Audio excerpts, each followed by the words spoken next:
Rainbow maths சேனலுக்கு அன்போடு எல்லாரையும் வரவேற்கிறேன். நம்ம இன்னைக்கு பார்க்க போகிற கணக்கு எடுத்துக்காட்டு 2.2.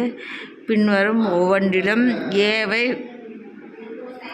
பியால் வகுக்கும்போது கிடைக்கும் ஈவு மற்றும் மீதி காண்க அப்படின்னு கொடுத்துருக்காங்க. என்ன கொடுத்துருக்காங்க? ஃபஸ்ட்டு மொத்தம் 3 கணக்கு கொடுத்துருக்காங்க. A = -12, B = 5. அப்போ ஏவை 5ஆல் வகுக்க போகிறோம். இப்போ யூக்ளிடின் வகுத்தல் துணை தேற்றத்தின்படி A = BQ + R. இங்கே ஆறுங்கிறது 0 r R (b). அப்போ என்ன? 0 r R <5. ஏன் 5ன்னு வருது? I3 15 மைனஸ் இருக்குன்னா -3 போட்டுக்கிறோம். +3 15ல் 3 கழிச்சு அதெல்லாம் 12 வரும். -12 அதனால போடுறோம். அப்போ எனவே EQ = -3, மீதி R = +3. அடுத்த கணக்கு வாங்க பார்ப்போம்.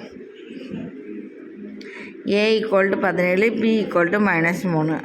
அப்போ A = BQ + R அப்படின்னு எழுதணும். 0 r R (b) (bன்னு எழுதணும். அப்போ 17ன்னு வச்சுக்கிறீங்க.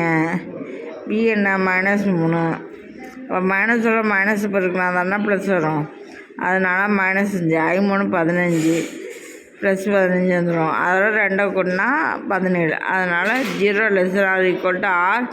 (-3ன்னு எழுதிக்கிறோம். அப்போ இதுலேருந்து என்ன தெரியுது? Q = -5 ஈவு, மீதி R = 2. அடுத்த கணக்கு பார்ப்பாங்க.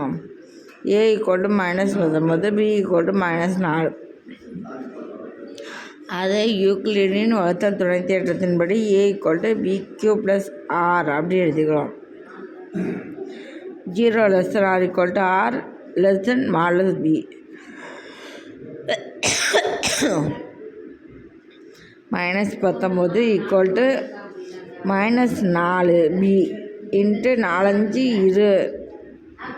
4 20 -20ன்னு வரும். அதோட +1 கூட்டினோம்னா என்ன வந்துடும்? -19 வந்துடும்.